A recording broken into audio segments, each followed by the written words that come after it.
오늘의 플러스 피지컬 AI 시대 테슬라가 향하는 곳을 짚어봅니다. 박형근 HMG 경영연구소 책임 매니저 모셨습니다. 어서 오세요. 네, 안녕하세요. 예, 사실 지난 CES 이후 피지컬 AI 얘기만 도는 것 같습니다. 이제는 물리적 환경에서 구현되는 AI에 대한 얘기가 가장 큰 화두로 대두되고 있는 것 같은데요. 그 중심에 또 테슬라가 있잖아요. 테슬라 얘기해 주신다고 오늘 들었습니다. 네, 오늘 그 테슬라 이야기 들려드려 나왔는데요. 그 피지컬 AI 시대에 아마 가장 선두 주자라고 좀 생각되기도 하고 그런 다양한 포트폴리오를 다 갖추고 있는 의미에서 이 기업을 좀 주목할 필요가 있다고 생각이 듭니다. 지난 2024년, 그러니까 작년이죠. 그 CES에서 젠슨 황, 엔비디아의 젠슨 황 CEO가 피지컬 AI라는 키워드를 들고 나왔어요. 사실 네. 그 전까지 산업계 내에서는 이 피지컬 AI라는 단어가 이제 그 전문가들 사이에서는 이미 좀 익숙해진 용어로 돌고 있었는데 일반에 좀 알려지기 시작한 거는 이제 작년 24년의 얘기였던 것 같고 현재는 그 일반 대중들도 지금 LLM 툴도 굉장히 많이 사용하시잖아요. 네. 챗 GPT라든지 그래서 그런 대화형, 생성형 AI가 확산되던 시기였다고 보면 네. 올해는 특히 이제 뭐 몰트 보시니 뭐 그런 거 많이 들어보셨을 텐데 에이전틱 AI가 이제 화두가 되고 있고 향후에는 이제 그 화면 속에 갇혀 있던 가상 현실 속의 AI가 현실 세계로 좀 나오는 피지컬 AI가 굉장히 중요한 산업이 될 거다 이렇게 얘기를 한 뒤에 올해 이제 2025년 CES에서는 피지컬 AI가 단연 이제 화제가 되었죠. 그래서 뭐 다양한 로봇들, 스마트 기기들을 CES 현장에서 좀 볼 수가 있었습니다. 조금 간단히 정리를 해볼까요? 그럼 피지컬 AI 그러면 곧 로봇 이렇게 이해하면 됩니까? 아니면 더 있습니까? 오래전에 한 10년 전에 우리나라에서도 이제 4차 산업혁명 예. 얘기를 들으셨을 거예요. 그래서 2011년경에 독일에서 인더스트리 4.0 그래서 현실 세계와 가상 세계를 잇는 어떤 매개체. 예. 당시에는 이제 사이버 물리 시스템이라고도 얘기를 했는데 그 현실 세계 속으로 어떻게 보면은 그 지능이 부여되는 것들이 튀어나오기 시작하는 것을 그때 그림을 그렸었어요. 근데 한 10년 동안 굉장히 잠잠하다가 이제 저희가 LLM을 통해서 AI라는 것을 경험을 해봤잖아요. 그래서 예. 진정한 그 기기들이 지능화가 되는 것들. 그러니까 우리가 얘기하는 기기라고 하면 매개체를 얘기하는 건데 로봇이 될 수도 있고요. 스마트 공장이 될 수도 있고 그다음에 자율주행차 같은 자동차가 될 수도 있고 그런 실제 현실의 물리 세계에서 작동을 하는 예. 이런 기기들의 지능이 부여되는 것들 네. 이런 것들을 이제 피지컬 AI라고 부여합니다. 현실 세계에서 AI 기반으로 구현되는 모든 것들 이렇게 정리하면 되는 거군요. 네, 맞습니다. 알겠습니다. 자, 그러면 그 피지컬 AI 분야에서 테슬라가 강자가 될 거라는 말씀을 하셨는데 구체적으로 그렇게 생각한 이유가 있으세요? 미국과 중국 간의 그 경제 패권 내용을 좀 보시게 되면 사실은 기술이 그 중심에 있습니다. 네. 그래서 중국이 이제 2015년에 중국 제조 2025를 선언한 이후에 많은 분야에서 이 피지컬 AI 분야에 해당되는 것들을 육성을 하고 많은 성공을 이루었다고 좀 보여져요. 저희 중국 요즘 보시면 뭐 전기차부터 시작해서 반도체, AI, 그다음에 휴머노이드 로봇도 많이들 보실 거고요. 심지어는 뭐 자율주행까지도 최근에 그 지난 10년간의 많은 업적을 좀 이룬 것을 볼 수 있습니다. 그래서 네. 미국 입장에서 봤을 때 이 중국의 기술 패권이 굉장히 미국에게 위협이 될 수 있다 이렇게 예. 생각이 들었던 거죠. 그래서 그 중심을 보면 미국 안에서 그럼 이것의 대항마가 무엇이 될 수 있느냐 보면 테슬라가 해당하는 포트폴리오들을 상당 부분 다 갖추고 있다는 그렇네요. 거죠. 네, 그래서 예. 자율주행차, 로봇, 스마트 팩토리 그리고 이제 테슬라에 해당되지 않을 수 있지만 어쨌든 머스크 컴퍼니라고 하는 일론 머스크 산하에 있는 스페이스X라든가 네. 스타링크 그다음에 심지어는 이제 XAI, AI 기업까지도 보유하고 있기 때문에 어떻게 보면 중국에 대항할 수 있는 가장 핵심적인 카드가 테슬라다 이렇게 생각을 했기 때문에 이렇게 테슬라가 부상하고 있는 게 아닌가 생각이 듭니다. 네. 나름대로 기대감은 앞으로 더 높아질 수 있을 거라는 생각이 들긴 하지만 정작 테슬라의 실적이라고 해야 될까요? 이건 좀 역성장하는 것 같은 느낌도 있습니다. 로보택시라든가 이런 것들에 대해서도 계속 청사진을 제시하고 있지만 뭔가 발빠르게 전개되지도 않는 것 같기도 하고요. 계속 기대감을 가져도 되는 겁니까? 네. 최근 4분기 실적을 보면 보면 이제 테슬라가 사실 그간의 자동차 기업으로서 어떻게 보면 핵심 사업을 유지를 해왔었는데 이런 것들이 좀 흔들린다고 좀 외부에서 보기에는 좀 판단할 수 있을 것 같습니다. 예. 왜냐하면 실제로 2023년도에 전체 판매량이 180만 대를 넘어선 이후에 역성장을 2년째 연속으로 하고 있거든요. 네. 그래서 지난 4분기 실적으로 보면 전년 대비 거의 뭐 10% 이상 빠지는 그런 매출 실적을 좀 보이기도 했기 때문에 자동차 기업으로서의 성장세는 좀 꺾인 게 아닌가 이렇게 좀 바라보시는 분들도 계세요. 근데 내용을 들여다보면 2024년도에서부터 테슬라는 이미 AI 올인 전략을 좀 펼쳤다고 좀 생각이 드는데요. 예. 당시에 이제 뭐 AI 데이터 센터 구축에 온 역량을 집중했다든가, 그다음에 최근에는 이제 모델 S, X 프로그램을 중단한다고 이제 실적 발표에서 일론 머스크가 얘기를 했습니다. 예. 이런 동향들을 봤을 때 이제 테슬라가 본격적인 AI 로봇 기업으로 좀 전환을 천명한 게 아닌가 좀 이렇게 생각이 들고요. 실제로 이제 빠른 환경 변화에 좀 적응하기 위해서 자신들의 포트폴리오도 좀 재구조화하는 게 아닌가 이런 평가를 할 수 있을 것 같습니다. 이거는 어떻게 받아들여야 될까요? 원래 자동차 회사 그러면 통상적으로 신차를 계속 출시하지 않습니까? 하다못해 안에 내용은 똑같더라도 껍데기라도 바꿔서 또 팔으려고 하는 게 일반적인데 네. 이 테슬라는 그런 노력은 없는 이유는 뭐예요? 네, 기존의 자동차의 개념을 좀 뒤바꿨다고 할 수 있죠. 그래서 오히려 그게. 네. 그래서 뭐 요즘 많이 들으셨을 것 같아요. SDV, 그래서 Software Defined Vehicle이라고 볼 수 있는데 네. 차량은 사실 이동의 수단일 뿐이다. 일론 머스크의 개념에선 그런 것 같아요. 물론 이제 외관 디자인이나 이런 건 굉장히 신경을 쓰고 있지만 네. 같은 차례도 결국에는 탑승하는 공간 안에서 무엇이 일어나는지가 중요하다라는 것이 이제 SDV의 가장 핵심이 될 것 같고요. 그래서 저희 그 전까지는 그런 생각 못했었잖아요. 근데 테슬라가 나오고부터는 차량 중앙에 커다란 이제 화면 패널이 예. 장착이 되고 그 안에서 뭐 게임도 할 수 있고 맞아요. 영화도 볼 수 있고 이런 새로운 개념들을 제시를 했고요. SDV의 또 가장 핵심적인 기능 가운데 하나가 이제 자율주행 기능이 되겠죠. 예. 그래서 굉장히 훌륭한 보조주행 기능을 이미 오래 전부터 선보여왔고 그렇기 때문에 그 테슬라는 차량의 가치가 다른 데 있다고 이제 생각을 했던 것 같아요. 아, 그렇군요. 어찌 보면 외관 이뻐서 사는 건 옛날 얘기고 이제는 그 안에서 어떤 소프트웨어적인 지원이 있는지가 더 중요하다가 테슬라라는 회사에서 자동차를 바라보는 시각인 거군요. 네, 맞습니다. 네. 그러면 앞서 자연스럽게 FSD 얘기도 해주셨는데 이 FSD가 특히 테슬라가 먼저 발전할 수 있었던 배경 계기가 뭡니까? 생각해 보시면 테슬라는 처음부터 FSD 기능을 구현하기 위해서 그 전에 이제 오토파일럿부터 시작을 했죠. 그래서 필요한 기능들, 카메라라든가 그다음에 컴퓨터, 많은 자원을 필요로 하는 이제 연산력이 굉장히 높은 컴퓨터를 탑재해서 판매를 했죠. 초기에는 사실 지금처럼 성능이 뛰어나진 않았다고 보여져요. 근데 2024년경에 테슬라가 이제 본격적으로 FSD 보급을 이룩했는데요. 그 배경에는 FSD 기능이 그 전에는 룰 베이스드라고 하는데요. 사람이 사전에 주행 조건들을 봤을 때 판단을 어떻게 해야 되는지 사전에 네. 프리코딩, 하드 코딩이라고도 하는데요. 어떤 조건 하에서는 이런 판단을 해라라는 프로그래밍을 했었죠. 근데 2024년 이후에는 들어오는 어떤 시각 데이터를 받아들인 단계에서부터 마지막에 주행 의사결정하는 판단 단계까지 하나의 네트워크로 뉴럴 네트워크로 묶어버리는 이런 엔투엔드라고 하는 방식의 AI 모델을 적용을 했고요. 예. 그 방식이 성공을 하려면 결국 굉장히 많은 주행 데이터가 축적이 되어 있어야 되는데 네. 제가 말씀드렸듯이 이미 2011년 죄송합니다. 그 버전 11, 12 넘어가는 순간에 거의 500만 대 이상의 자동차를 보급했고 현재는 800만 대 넘어가고 있죠. 그래서 네. 그 많은 차량에서 쏟아진 데이터를 AI로 가공을 할 수 있기 때문에 테슬라가 좀 앞서 나간다 이렇게 볼 수가 있겠습니다. 그렇군요. 어떻게 보면 접근 방법부터 데이터를 수집하는 그 일련의 과정들이 굉장히 체계적으로 맞물렸기 때문에 이런 성과가 나온 거군요. 네, 맞습니다. 그러면 이제 오늘 테슬라가 주제이긴 하지만 네. 후발주자들이 못 따라갈 정도의 진입 장벽이 이미 돼버렸다 이렇게 봐야 되나요? 사실 접근 방식이 꼭 엔투엔드만 있는 건 아닙니다. 예. 롤베이스도 충분히 훌륭한 수단일 수 있고, 예.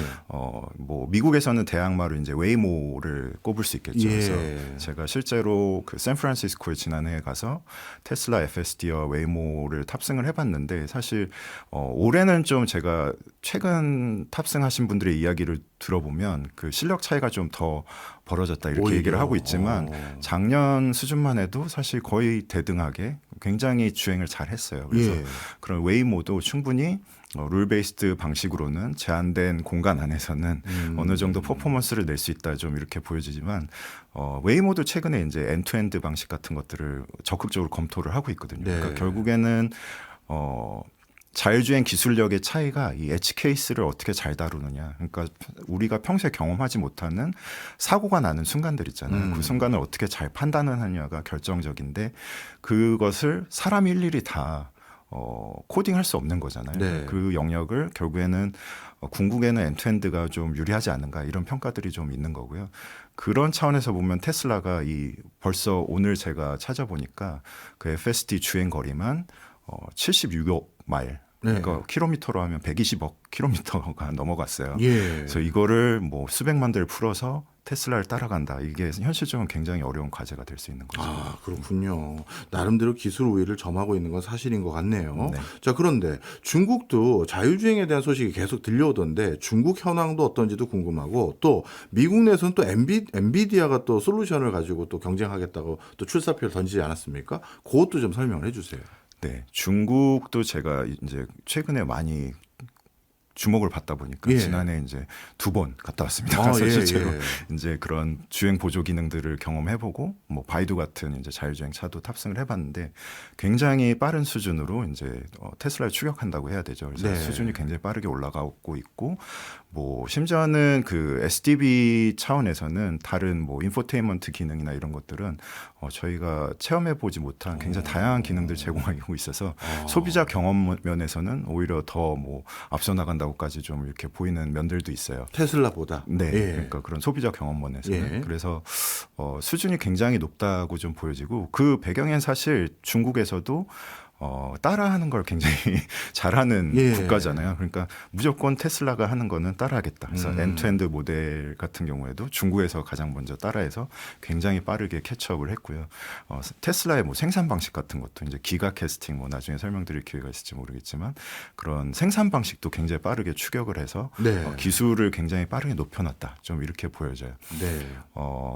그 외에도 또 이제 엔비디아 진영 같은 경우에는 네. 엔비디아는 사실 직접 자율주행 솔루션 사업을 한다기보다 예. 그 개발을 할 수 있는 플랫폼들을 좀 예. 제공을 하고 있잖아요. 뭐 알파마요인가 그러던데. 예. 네, 알파마요라는 것이 이제 최근에 좀 화제가 되고 있는데 우리가 뭐 그 전에는 GPU 판매만 하고 이제 차량에 올려지는 추론칩만 판매만 하고 이런 것이 아니라 그 위에 소프트웨어 스택도 사실은 굉장히 잘 개발을 해왔습니다. 네. 그래서 고객이 예를 들어서 정말 자율주행 개발 의지가 있는 기업이라면 우리의 이런 하드웨어, 소프트웨어 스택을 활용해서 자율주행 개발할 수 있는 플랫폼을 제공해 주겠다라는 예. 게 알파마요라는 그런 솔루션이고요. 예.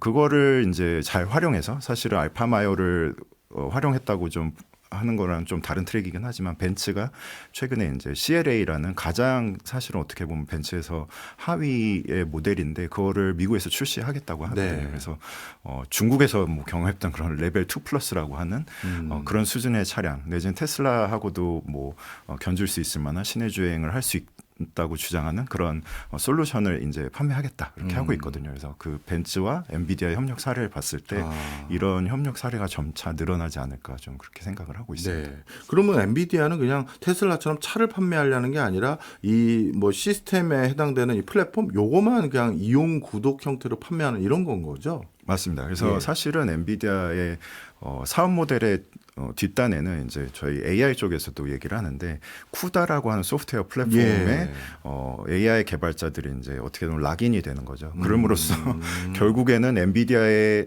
하드웨어들을 쓸 수밖에 없거든요. 이제 GPU를 쓸 수밖에 없는데 엔비디아의 구상을 이룰 겁니다. 아마 그런 하드웨어 스택을 판매하기 위해서 굉장히 좋은 소프트웨어 개발 툴킷을 이제 제공을 하는 거고 OEM 입장에서는 초기에 이제 그 기술력이 없을 때 쌓아가기 위해서 그런 것들을 활용한다 이렇게 예. 좀 이해를 하시면 될 것 같고 네. 엔비디아 입장에서는 고객을 최대한 많이 확보하는 게 결국엔 많이 판매할 수 있는 거잖아요. 네. 그러니까 우리는 개발 솔루션만 판매를 하고 하드웨어 스택을 그 뒤에 판매하겠다라는 그런 저희가 좀 숨어 있다고 좀 네. 볼 수가 있겠습니다. 말씀을 종합해 보니까 일단 테슬라가 아직까지는 1위인 것 같아요. 네. 그러면 테슬라와 이걸 이렇게 단순하게 표현할 수 있는 건지 모르겠습니다만 테슬라를 100점이라고 했었을 때 네. 중국에서 제일 잘 나가는 회사가 바이두라고 하면 네. 몇 점까지 와 있고 그다음에 엔비디아의 알파마이어라든가 이런 구다 시스템에서 개발된 차량들은 대충 몇 점까지라고 비교를 저희가 하면 어떨까요?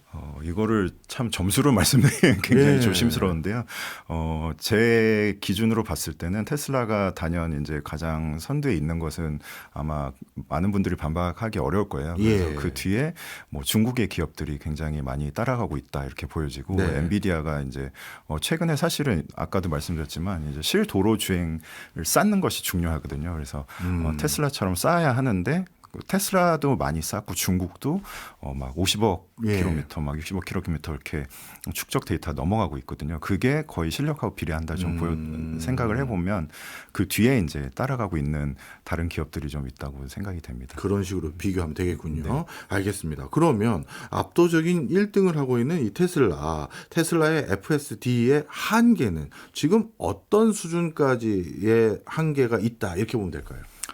저희 지금 서두에도 잠깐 언급하셨듯이 로보택시 사업의 확장이 그렇게 생각보다 빠르게 일어나지는 않고 있어요. 예. 그래서 이제 제 기억으로는 반년이 이제 다 돼가나요? 이제 로보택시 서비스를 시작한 지 이렇게 됐는데 여전히 한 290대 정도 제가 오늘 트래커를 보니까 예. 그 정도 풀려 있는 걸로 보입니다. 반면에 이제 웨이모 같은 경우는 3,000대가 등록이 돼 있고 이제 사실 운영은 1,000대 미만이 되는 걸로 알고 있는데 그래서 그 확장 속도가 생각보다 빠르지 않은 것은 이 규제기관과의 어떤 협의점이 찾기가 쉽지 않기 때문인데요.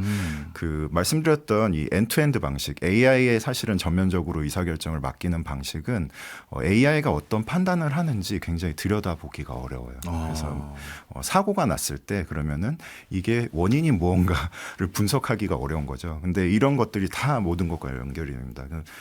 책임 소재를 누구한테 줄 것인가, 그 다음에 보험 손해배상은 어떻게 할 것인가, 이런 설계가 이런 원인 파악에서부터 시작이 되는데 사실 그거를 입증하기가 어려운 것에 네. 대해서 인허가를 내주기가 굉장히 어려운 거죠. 그래서 네. 테슬라가 이런 로보택시 내지 사이버캡 확장을 위해서는 그 미국에선 특히 주 단위로 이런 규제나 아니면은 어떤 제약 조건들을 하나씩 돌파해 내가야 되는 그런 어려움을 앞으로는 계속 뚫어야 될 걸로 보입니다. 네, 제도적인 어떤 리스크들이 있어서 더 개선되는데 좀 시간이 걸리겠군요. 네. 그런데 미국에서는 그런 제도적인 부분도 개선을 지금 같이 하고 있는 겁니까? 아니면 테슬라가 답을 줘야 되는 상황인가요? 사실은 이제 미국과 우리나라를 좀 비교해 보면 예. 미국은 그 뭐 대륙법이라고 하나요? 예. 어떻게 보면은 이제 판례에 의거한. 네, 그렇죠. 그래서 사실은 이제 하겠다고 하면 이제 기술 개발 의지가 있다 그러면 되도록이면 허용해주는 좀 입장이에요. 근데 우리나 유럽의 입장은 규제에 좀 중심에 있죠. 그래서 사실은 미국에서 테슬라 이렇게 레벨 2임에도 불구하고 뭐 손을 놓고 주행을 할 수 있다든지 사실 좀 더 자유로운 그런 방식의 AI를 개발할 수 있었던 배경에는 미국의 어떤 규제 상황이 우리나라보다는 이제 문턱이 낮았기 때문에 그런 배경이 됐던 걸로 좀 보이고요. 그런 것들이 이제 다른 지역에서 어떻게 보면 한계로 계속 작용을 하고 있는 거죠. 그러니까 유럽에서 사실 테슬라가 그런 규제를 피하기가 굉장히 어려울 걸로 네. 보이는데 그럼에도 불구하고 우리나라도 그렇고 최근에는 정부 차원에서 이런 자율주행이라는 게 결국에는 기술 패권과 연결이 되기 때문에 어떻게든 적극적으로 좀 풀어주려고 노력하는 움직임들이 있습니다. 그래서 네. 이런 자율주행 차량들이 뭐 아주 빠르게는 아닐지언정 점차 보급 확산되지 않을까 이렇게 기대를 하고 있습니다. 네. 뭐 그런 과정에서 웨이모라든가 포니 AI 이런 회사들도 뭐 미국 진출도 하고 웨이모는 또 엄청난 투자를 더 하겠다 하는데 네. 그럼 이런 흐름들 속에서 우리가 그냥 도로상에서 흔히 로보택시를 이용할 수 있는 수준까지 이르려면 어느 정도 시점이 돼야 될까요? 네, 사실 이제 미국 같은 경우에는 제가 아까 샌프란시스코 다녀왔다고 했는데 예. 샌프란시스코의 한 10 곱하기 10 면적, 예. 그러니까 100제곱킬로미터 정도의 면적 안에서는 정말 편리하게 로보택시를 이용하실 수가 있습니다. 그래서 웨이모 같은 경우에 사실 교차로마다 한두 대 목격될 정도로 굉장히 그래요? 흔하고요. 그러면 사람이 운전하는 택시보다 더 많은 거예요? 숫자로는 제가 보기엔 아직 많이 예. 부족하지만 네. 이용하는 흔히 이용할 수 데는 있다. 뭐 몇 분 안에 이제 호출을 하면은 굉장히 편리하게 택시보다 이용을 하는데 불편이 없습니다. 예. 특히나 뭐 여성 이용자 같은 경우에 이런 뭐 그 기사님과의 대면이나 이런 것들이 예. 부담스러울 수 있잖아요. 그래서 굉장히 선호하는 것으로 이제 소비자 조사에도 나타나고 있는데 이것들이 아까 말씀드렸던 것처럼 이제 사실 하나의 도시였잖아요. 네. 지금 한 20개 도시를 검토하고 있는 걸로 아는데 샌프란시스코만큼 이제 보급 활성화가 굉장히 활발하게 되고 있지는 않거든요. 그러니까 오스틴, 뭐 텍사스 같은 데는 규제가 좀 뛰어넘기가 수월하기 때문에 상대적으로 그렇게 진행이 되고 있지만 여전히 도시 하나하나를 그렇게 뚫는다고 생각하면 아직도 시간이 꽤나 걸릴 거다 이렇게 생각이 됩니다. 그래서 미국은 아무래도 우리나라보다 규제가 조금 더 유연하기 때문에 더 빨리 오지 않을까 생각이 되는데 우리나라 같은 경우에는 그래도 한 5년, 10년 정도 기다려야 되지 않을까 그런 생각이 듭니다. 그렇군요. 다른 경쟁사와 테슬라의 기술 격차는 어떤 수준인지가 제일 궁금했었는데 그건 앞서서 한번 얘기를 해주신 것 같고요. 네. 그러면 뭐 아직까지는 테슬라가 제일 우위에 있고 근데 운행 대수는 어떻습니까?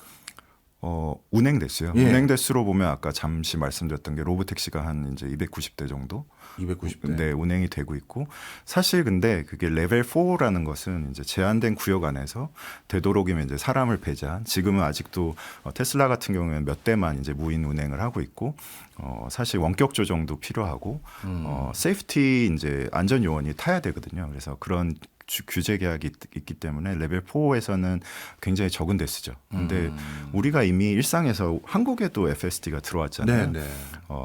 그런 경우에 이제 판매 대수의 거의 한 12% 이상을 작년 기준 12%였기 때문에 아마 올해는 판매되는 차량 가운데 FSD라고 하는 기능을 구독하는 사람들이 10%를 훌쩍 뛰어넘을 걸로 보여요. 그래서 사실상 저희가 레벨 2라고 해서 이제 뭐 그 전방 주시도 해야 하고 이런 의무들이 부여가 되지만 책임도 여전히 이제 그 운전자에게 있고 이런 규제들이 있지만 굉장히 그 자율주행에 가까운 네. 그런 체험들을 하고 계신 거죠, 네, 사실. 네. 알겠습니다.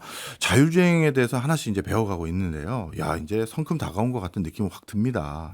이 자율주행 기술이 성숙하려면 모빌리티 시장이 또 어떻게 재편돼야 될 부분이 있을까요? 지금 앞서 말씀드렸듯이 그런 다양한 전략의 개발 전략을 좀 기업들이 펼치고 있습니다. 그래서 테슬라 같은 경우에는 가능한 많은 데이터를 축적하는 이런 방식을 쌓고 있고 예. 웨이모 같은 경우에는 이제 제한된 구역 안에서 얼마나 네. 안전하게 주행을 할지를 두고 경쟁을 하고 있다고 좀 보여져요. 네. 그래서 이런 것들이 궁극에는 그러면 누가 주도권을 가져갈 것인가에 대해서 많은 분들이 좀 관심을 갖고 계신 것 같아요. 근데 사실은 아직은 누가 특히나 이제 우리가 얘기하는 로보택시 일반인들 대중이 대중교통 이용하듯이 사용하는 그런 대중교통 수단은 누가 승자라고 이렇게 뚜렷이 아직 나타난 것 같지는 않습니다. 그렇죠. 다만 이제 기술력 면에서 뭐 테슬라는 우리가 이제 일반 그 보조주행 기능에서 너무나 뛰어난 기능들을 체험하고 있기 때문에 이런 것들이 결국에 로보택시로도 이전되지 않을까 이런 기대감을 갖고 있는 것이고요. 그 다른 기업들도 열심히 지금 뛰어들어서 참여를 하고 있거든요. 그래서 뭐 중국의 바이두, 뭐 위라이드, 포니닷 AI 이런 기업들도 중국 안에서만 이제 머무르지 않고 중동에서는 굉장히 그런 것들을 적극 이제 중동의 왕자님들이 투자도 하고 자신의 이제 어떤 권세를 알리기 위해서 이렇게 유치를 하고 있거든요. 네. 그래서 그런 지역이라든지 미국도 최근에 이제 중국 기업들이 좀 진출하려고 노크를 하고 있어요. 그래서 다양한 이제 플레이어들이 시장 안에서 결국엔 경쟁을 하게 될 텐데 네. 소비자 입장에서는 조금이라도 더 안전한 솔루션을 타고 싶잖아요. 그렇죠. 그러니까 저희가 예전에 PC에서도 보면 인텔 CPU를 뭐 쓰고 싶다든가 그다음에 뭐 최근에 스마트폰에서는 애플을 쓰고 싶다든가 그래서 결국에는 이 자율주행 솔루션도 보다 좀 안전한 솔루션이 알려지기 시작하면 그쪽으로 이제 몰릴 가능성이 상당히 있는 거죠. 그래서 지금 구도에서는 테슬라나 웨이모가 상당 부분 그 선점 효과를 누리기 시작하면서 네. 주도권을 가져가지 않을까 이렇게 좀 생각이 들고 이후에 이제 후발주자들도 최근에는 AI 모델 경쟁으로 이제 돌입이 됐기 때문에 중국에서 저희가 AI 분야에서도 딥시크라든지 이런 파괴자들을 좀 목격을 했었잖아요. 네. 그런 방식의 어떤 그런 테슬라의 트랙 레코드를 이제 훌쩍 점프할 수 있는 그런 솔루션들이 나올 수도 있기 때문에 그런 상황들에 대해서는 계속 좀 주목해야 되지 않을까 생각이 듭니다. 그러면 어떻게 생각해야 될까요? 예를 들어서 성능이 가장 안전한 걸로 확인된 특정 회사의 어떻게 보면 시스템 여기에 모두 몰빵을 하다 보니까 사람들이 더 안전한 차 타고 싶은 건 당연할 테니까요. 그럼 그 회사의 이 독점적인 시장으로 이게 진화 발전이 될까요? 아니면 국가마다 어느 나라에선 어느 나라 자동차가 훨씬 더 안전하대 이런 평판들이 형성되면서 이런 국지전이 생길까요? 지역별로 좀 차등이 있을 것 그래요. 같기는 합니다. 그러니까 뭐 미국 같은 지역은 사실 경쟁에 굉장히 자유로운 편이고 이제 그렇잖아요. 그리고 중국 같은 경우에도 이제 다양한 플레이어들을 이제 유인을 시켜서 어떻게 보면 나중에 기술 우위가 있는 기업 쪽으로 점점 몰아가는 그런 전략을 취하고 있는 것으로 보이고 우리나라 같은 경우에는 우리나라 기업들도 자율주행 솔루션들을 상당히 잘하는 기업들이 이제 나오고 있거든요. 네. 그래서 그런 기업들을 어떻게든 육성하려고 분명히 정부 차원에서 노력이 있을 거기 때문에 시장이나 지역별로 좀 편차가 있지 않을까 이렇게 생각은 듭니다. 그렇군요. 한 기업이 모든 걸 다 독점하는 그런 시장은 아닐 가능성이 높다. 네. 이렇게 정리하면 되겠네요. 자, 그런데 자동차 회사들의 특이점이 요즘 자동차 회사들인지 이게 로봇 회사들인지 모르겠어요. 뭐 현대차도 보스턴 다이나믹스 그리고 테슬라도 옵티머스 뭐 중국은 말할 것도 없고 이 로봇이 이렇게 주목받게 된 특별한 이유가 있습니까? 이제 로봇의 발전도 보시면 과거에는 저희가 로봇을 설계를 하면 굉장히 어려웠습니다. 그러니까 뭐 자코비안 방정식 뭐 이렇게 해서 저도 이제 공대 출신인데 예. 굉장히 어려운 수식을 풀어서 로봇을 구동을 하던 그런 시대였어요. 예. 근데 최근에는 AI 모델의 발전으로 인해서 사실은 그 가상 현실 공간 속에 로봇 모델, 3D 모델을 집어넣고 네. 훈련을 시킬 수가 있어요. 아. 그래서 그 심2 리얼 갭이라고 하는데 이 시뮬레이션 상에서 훈련을 했던 그런 학습 데이터들을 가지고 현실 세계에 나오면 간단한 주행 정도는 바로 하거든요. 그러니까 로봇이 사실 현실 세계에 태어나기도 전에 그 가상 공간 안에서 테스트한 그런 데이터들로 현실 세계를 주행할 정도로 이렇게 AI의 발전이 로봇 기술에서도 이제 굉장히 큰 영향을 주고 있는 것으로 보입니다. 네. 그래서 최근에 로봇이 사실 다양한 형태를 보이고 있는데 휴머노이드 로봇이 좀 주목을 받고 있습니다. 그래서 기존에는 공장 같은 데 안에서 특수 목적을 띈 로봇들 지금도 굉장히 잘 작동을 하죠. 그래서 네.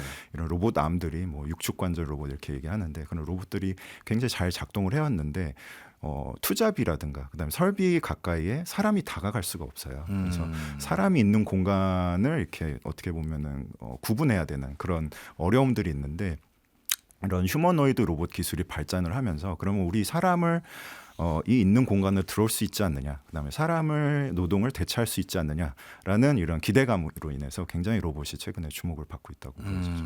그러면요, 우리 일자리에 자칫 잘못하면 대체제가 될 가능성이 있어 보이는데 현재 기술 수준은 어느 정도라고 봐야 될까요?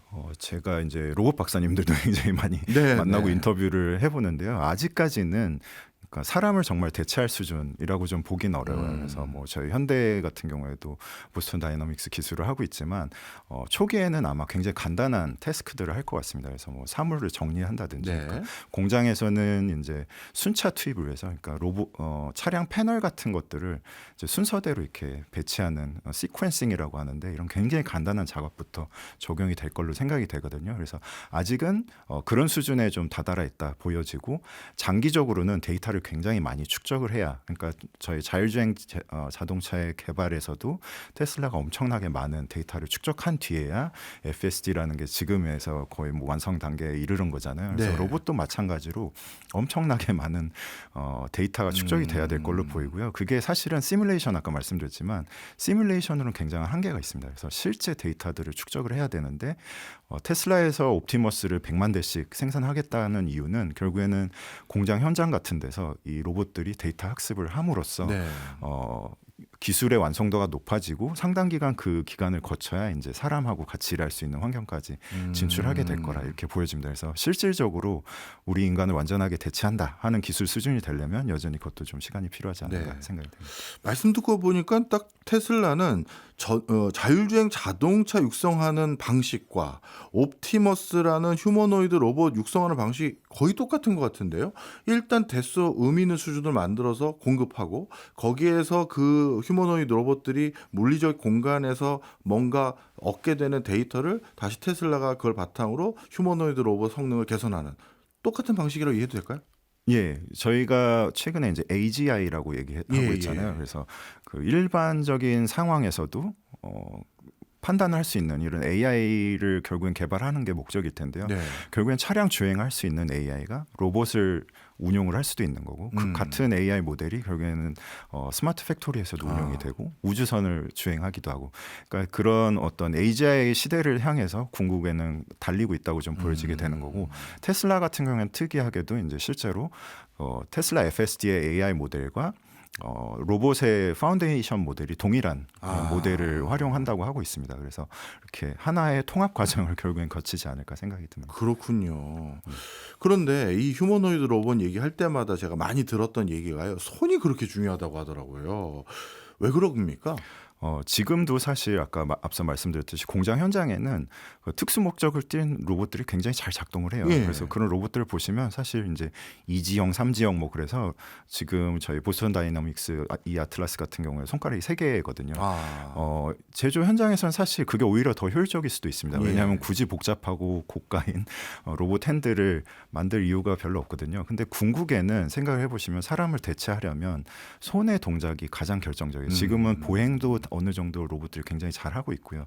간단한 이런 뭐 수그리는 작업 뭐 이런 것들도 굉장히 잘 하거든요. 근데 네.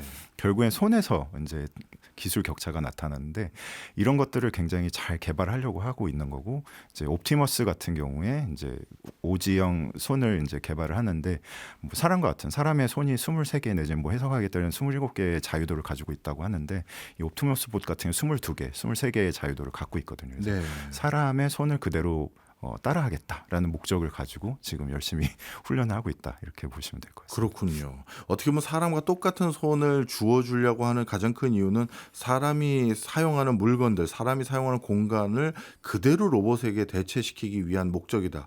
이렇게 얘기해도 될까요? 네, 정확히 분석을 하셨는데요. 그러니까 지금 우리가 사는 공간이 다 사실은 사람을 위해 설계돼 있잖아요. 그렇죠. 그러니까 사실은 그런 공간을 바꾸는 그런 노력보다 로봇을 사람하고 거의 흡사하게 만들면은 지금 있는 공간에서 다 활용을 할 수 있게 되는 예. 거죠. 그래서 그런 배경에서 사실은 휴머노이드가 주목받고 있다 이렇게 해석이 되겠습니다. 그러면 그 관점에서요. 이게 좀 약간 판타지 소설 같긴 합니다만 굳이 자율주행 자동차를 개발할 필요가 있을까요? 예를 들어서 차는 아무거나 제가 사고 제가 데리고 있는 그 휴머노이드 로봇에게 야 오늘 네가 운전해라 하고 차키 던져주면 그 친구가 운전을 하면 그게 자율주행이나 진비 없을 텐데 난 뒷자리에 앉아서 딴 일을 하면 되니까요. 맞습니다. 네. 그러면 자율주행을 굳이 할 필요가 없네요. 근데 그 생각해 보시면 차를 만들어야 되고 로봇을 또 따로 만들어야 되잖아요. 그러면 예. 사실 이중으로 지출을 하게 된 건데 예. 차 자체가 사실 이동의 목적을 달성하면은 예.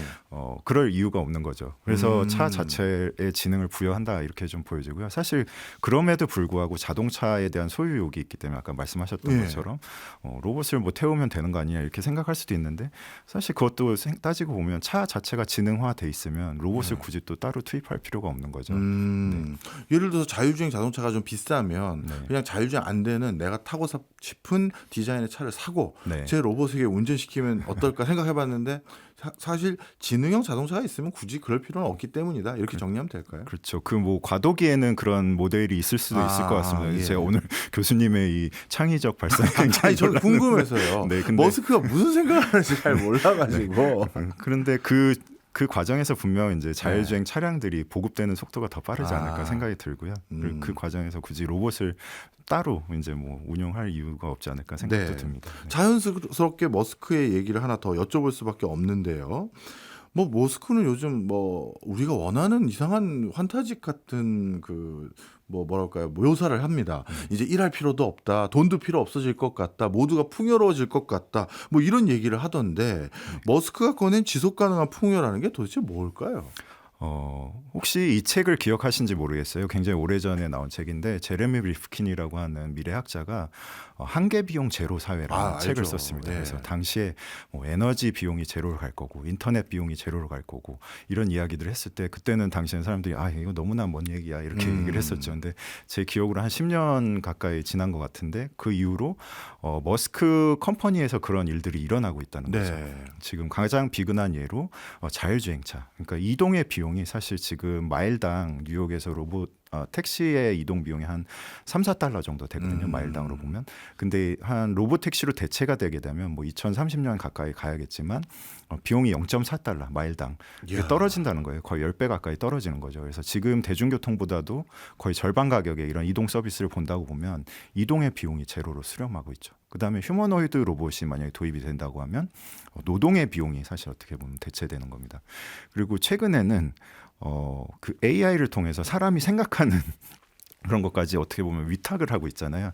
그런 사고의 비용까지도 제로로 수렴하고 있다 이렇게 보여져요. 그러니까 지금 LLM의 토큰 비용이 100만 토큰당 거의 0.3불, 0.03불 뭐 이렇게까지 떨어지고 있기 때문에 굉장히 저렴한 비용에 모든 것이 이루어진다. 그러면 우리가 꿈꾸던 그런 유토피아 모든 것들을 이런 AGI 지능들이 다 우리의 일들을 대체해주고 우리는 창의적인 일만 하면 되고 뭐 즐거운 생활을 하면 되는 거죠. 이런 생활을 보여주겠다라는 게 이제 테슬라의 마스터 플랜 4라고 하는 최근에 이제 일론 머스크가 얘기하고 있는 주장에 담겨 있는 거고요. 예. 그걸 당연히 이제 대표할 수 있는 키워드가 지속 가능한 이제 풍요 사회 이렇게 얘기가 될 수 있는 것 같습니다. 그러면 최근 가장 급박하게 추진하고 있는 스페이스 X와 그리고 XAI 또 이걸 각각 상장하는 게 아니라 합병해서 상장을 시도하고 있다고 들었는데 이것도 그 지속 가능한 풍요 사회 이 맥락에서 설명할 수 있는 게 있을까요? 네, 그래서 뭐 이제 머스크 유니버스 아니면 이제 예. 저희가 테슬라 얘기를 계속했는데 자율주행차, 뭐 로봇, 그다음에 뭐 AI 이런 것들을 포함하는 이외에 사실은 또 많은 머스크 컴퍼니들이 있죠. 예. 그래서 저희가 앞서 얘기했던 XAI, 뭐 뉴럴링크, 스페이스X, 스타링크 이런 머스크 컴퍼니가 하나의 덩어리로 움직인다고 보여지는 게 결국에는 그 가장 저변에는 AI라는 키워드가 핵심이 될 것 같습니다. 그래서 AI를 구동하기 위해서는 데이터 센터가 필요하고요. 데이터 센터를 운영하기 위해서는 최근에는 지상의 자리가 모자라다는 거잖아요. 그래서 우주로까지 뛰어 올려서 하려면 우주로 올리기 위한 그런 스페이스 X의 어떤 모델이 필요할 거고 통신을 위해서는 스타링크의 모델이 필요할 거고 이게 하나로 다 연결이 된다고 좀 보시면 이런 머스크의 생태계 안에서 그런 풍요로운 지속 가능한 풍요로운 사회가 뭐 다가갈 수 있다 이렇게 좀 얘기할 수 있겠죠. 네. 말씀 듣고 보니까 진짜 이게 하나의 큰 맥락 속에서 움직이는 것 같은 생각도 많이 듭니다. 진짜 자율주행이 전 세계에서 구현되기 위해서는 그걸 지원하기 위한 네트워크도 필요한데 그게 스타링크일 수 있고 또 스타링크를 운영 관리하기 위해서 위성을 계속해서 올려야 되는데 그게 또 스페이스 X고 그 중심에는 당연히 AI가 있을 수밖에 없으니 XAI가 당연히 중요한 화두가 될 수밖에 없고 야 진짜 이게 다 맞물려 있다 생각이 드는데 그러면요 정말 이렇게 큰 그림을 그리는 CEO가 미국에는 있는데 우리나라도 자동차 산업을 꼭 지켜야 되고 우리 제조 경쟁력에서 중요한 역할을 담당하고 있지 않습니까? 우리 기업 어떤 시사점을 얻어야 될까요? 우리나라에 지금 최근에 뭐 깐부 회동 봤습니다. 화제가 됐었잖아요. 예, 저 그 치킨집도 갔었어요. 네, 그 엔비디아가 왜 우리나라에 왔을까 생각을 해보면요, 엔비디아가 이제 미국과 사실은 중국도 굉장히 큰 고객이죠. 그래서 예. 본인들의 GPU를 굉장히 잘 셀링을 하고 있었습니다. 근데 중국은 이제 우리는 자립하겠다 하면서 뭐 화웨이 같은 기업이 굉장히 뛰어난 GPU를 만들기도 하고 하면서 어떻게 보면 엔비디아도 약간 위기감도 있을 것 같아요. 그리고 사실 미국은 테슬라 제외하고 나면 제조라는 게 별로 없어요. 네. 사실상의 서비스가 중심인 국가이다 보니까 이런 데이터들을 취득할 곳이 없는 거죠. 제가 아까 말씀드렸듯이 그런 로봇을 운영하려면 스마트 제조를 하려면 데이터 축적이 이루어져야 하는데 그걸 하려면은 누가 좋은 파트너인가 봤을 때 한국이 굉장히 좋다라는 네. 거죠. 그래서 우리 대표로 자동차 산업이 있을 수 있고 뭐 철강 그다음에 반도체 다 있잖아요. 이런 국가와 협력할 수밖에 없다라는 생각에서 엔비디아가 세일즈를 하기 위해서 왔다. 저는 네. 그렇게 생각을 생각을 합니다. 우리 기업들이 그만큼 잠재 역량이 충분하다는 거예요. 네. 우리 최근에 AI도 사실 이제 3대 강국으로 들어서려고 이제 계획들을 수립을 하고 있고 그런 과정에서 AI를 이런 제조 데이터와 접목을 하게 되면 굉장히 발전할 수 있는 여지가 크다. 그래서 우리나라가 큰 잠재 가능성을 갖고 있다. 좀 이렇게 생각이 됩니다. 그러면 그 얘기는 조금 부정적으로 해석하면요. 마치 애플 아이폰의 하청 외주사인 폭스콘 같은 역할을 우리가 하고 있고 그냥 그 과정에서 우리 데이터나 가져가게끔 놔두는 형태로 우리가 귀결될 가능성도 있지 않을까요? 그렇죠. 그렇게 바라볼 수 있기 때문에 지금 우리가 AI 역량을 최대한 키우려고 하는 것들이 예. 그런 배경이 있는 겁니다. 그래서 어떻게 보면 미국과 중국의 그 양 AI 강국 사이에서 우리가 어떻게든 그런 저변의 AI를 역량을 좀 키워서 우리가 갖고 있는 제조의 그런 역량과 결합을 해서 강대국으로 성장할 수 있는 배경을 만들려고 하는 거고요. 그러니까 우리가 결국에는 제조 하청만 하는 그런 국가로 전락하지 않으려면 이 결국엔 AI의 핵심 기술을 확보해야 되는 그런 어려움들이 있는 것이죠. 네. 오늘은 테슬라가 자동차 회사를 넘어 피지컬 AI 기업으로 확장하면서 지속 가능한 풍요라는 큰 그림을 그리고 있다는 이야기를 나눠봤습니다. 지금까지 박형근 HMG 경영연구원 책임 매니저였습니다. 오늘 많이 배웠습니다. 고맙습니다. 감사합니다.